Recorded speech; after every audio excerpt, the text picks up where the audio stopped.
नाजरीन, हमास ने इसराइल पर ताबड़तोड़ हमले करके अपने से कई गुना बड़ी और जदीद असलहे से लैस फौज को घुटने टेकने पर मजबूर कर दिया है।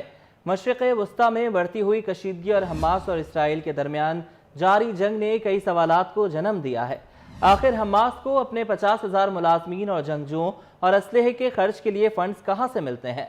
कौन से ममालिक या तंजीमें हमास के स्पॉन्सर्स हैं और इस बड़ी इस्लामी तंजीम के लिए पैसा कहाँ से आता है? आखिर किस बलबूते पर इस तंजीम का तकरीबन 2 दहाइयों से गजा पर कंट्रोल है? 2 साल कबल 11 दिन तक जारी रहने वाले इसराइल के साथ अपने आखिरी तनाज़े में हमास ने 4000 रॉकेट फायर किए थे, लेकिन रवां साल 7 अक्टूबर के हमले में इसने सिर्फ एक दिन में कई हजार रॉकेट फायर कर दिए, जिससे यह जाहिर होता है कि इसके पास अब भी रॉकेटों का बड़ा जखीरा मौजूद है। अस्करी अखराजात के अलावा गजा की पट्टी के तकरीबन 50,000 मुलाजमीन की तनख्वाहों का जिक्र भी जरूरी है, जो हमास के हुकाम के मुताबिक $30 मिलियन माहाना से ज्यादा हैं। इसके अलावा हमास उन लोगों को भी माली इमदाद फराहम करती है जिन्होंने मुख्तलिफ तनाज़ात में अपने खानदान के अफराद को खो दिया या जख्मी हुए हैं। इसके अलावा हमास अपने ग्रुप के कुछ अफराद के लिए पानी, बिजली और यहाँ तक कि उनके घर का किराया भी अदा करती है। रॉयटर्स के मुताबिक गजा हुकूमत का सालाना बजट $700 मिलियन से जायद है, जिसमें से $260 मिलियन मौजूदा अखराजात के लिए मुख्तस किए गए हैं। हमास और गजा पट्टी में कायम हुकूमत की माली आनत 4 तरीकों से होती है। कुछ तो दूसरी हुकूमतों की मदद से उनकी इमदाद शुमार होती है, शहरियों और खैराती इदारों से उन्हें ताउन मिलता है, क्रिप्टो करेंसी मार्केट में काम करके कुछ पैसे हासिल होते हैं और मुख्तलिफ ममालिक में सरमायाकारी से भी उन्हें पैसे आते हैं। ये कहा जाता है कि ईरान, कतर, कुवैत, तुर्की, सऊदी अरब, अलजायर, सूडान और मुत्तहिदा अरब अमारात हमास के माली और सियासी हिमायती हैं। हमास के अहम तरीन माली और सियासी हामियों में से एक कतर है। फ्रांसीसी institute for international and strategic affairs के नायब सदर दिदीदा सलिवन ने हाल ही में कहा कि कतरियों की तरफ से अवामी तौर पर उन्हें माहाना $30 मिलियन की इमदाद मिलती है। उनके मुताबिक ये एहतियात गजा पट्टी में सरकारी मुलाजमीन को तनख्वाहों की अदायगी के लिए हैं। कतर हमास की अहम तरीन सियासी हामियों में से एक है। हमास के सरबराह इस्माइल हनिया 2012 से दोहा में मुकीम है और इस इस्लामिक ग्रुप का सियासी दफ्तर कतर के दारुल हुकूमत में वाक़ है।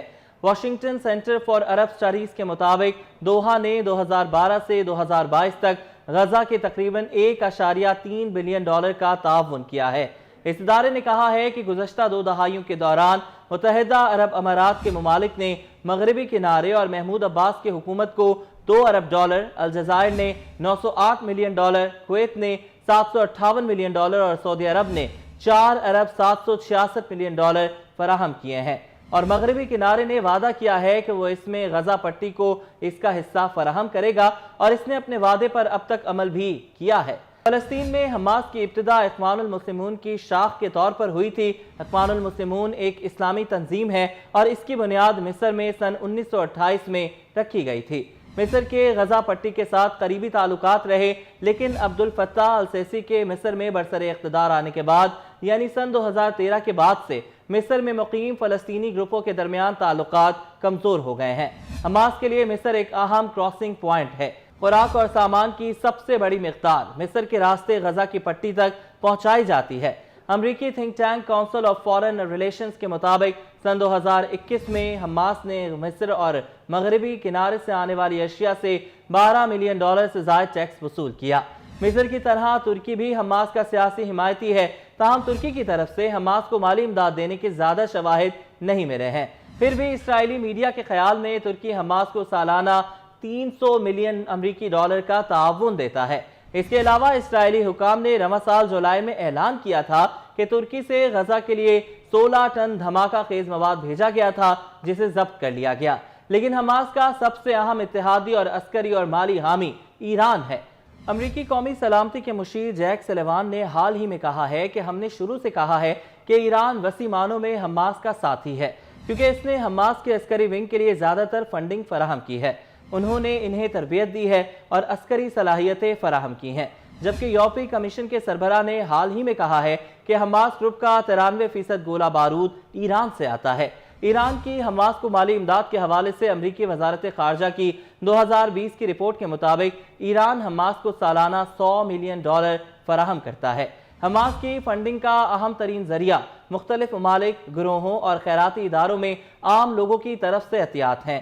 امریکی محکمہ خارجہ نے گزشتہ فروری میں اعلان کیا تھا کہ حماس کو خلیج فارس کے ممالک کے ساتھ ساتھ فلسطینیوں، دیگر تارکین وطن اور فلسطینی خیراتی اداروں سے مالی امداد ملتی ہے۔ حماس کی حمایت کرنے والی سب سے اہم غیر سرکاری تنظیموں میں الانصار جیسی فلاحی تنظیمیں شامل ہیں۔ الانصار اسلامی جہاد سے متعلق ایک گروپ ہے جو سن 2001 میں قائم ہوا اور فلسطین کے علاقوں بالخصوص غزہ اور مغربی کنارے میں جاری خیراتی کاموں میں سرگرم ہے۔ حماس کی مالی سرگرمیوں کے اہم پورٹلز میں سے ایک کرپٹو کرنسی کی دنیا ہے۔ اپنی خفیہ نوعیت کی وجہ سے کرپٹو کرنسی مارکیٹ اور بلاک چین جیسی جگہوں کو حماس جیسے گروپوں کے کام کے لیے موزوں جگہ سمجھا جاتا ہے۔ وال سٹریٹ جرنل نے حال ہی میں ایک رپورٹ شائع کی ہے جس میں کہا گیا ہے کہ حماس نے گزشتہ 7 سال میں کرپٹو کرنسی کی سرمایہ کاری سے تقریباً $41 ملین کمائے ہیں۔ رپورٹ میں مزید کہا گیا کہ حماس نے کرپٹو کرنسی کے ذریعے دنیا سے لاکھوں ڈالرز کی مالی امداد بھی جمع کی۔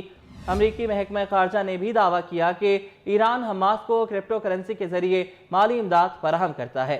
یہ تمام جمع شدہ رقم حماس خرچ نہیں کرتی بلکہ اس کے ایک اہم حصے کو مختلف ممالک میں پیسہ کمانے کے لیے لگایا جاتا ہے۔ امریکی وزارت خزانہ نے کہا ہے کہ ایران سے ملنے والے فنڈز کو حماس مختلف ممالک میں سرمایہ کاری کے پورٹ فولیو میں رکھتا ہے۔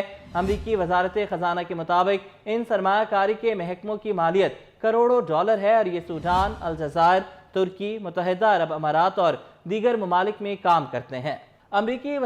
امریکی وزارت خزانہ نے کہا ہے کہ اس سرمایہ کاری کے نیٹ ورک کی نگرانی حماس کی اعلیٰ ترین قیادت کرتی ہے اور ان سرمایہ کاری کے محکموں سے حاصل ہونے والی آمدنی کی مدد سے حماس کے رہنما پرتعیش زندگی گزارتے ہیں، اور یہ کہ یہ سرمایہ کاری غزہ پٹی میں سرمایہ کی پیداوار اور جمع کے لیے نہیں ہے۔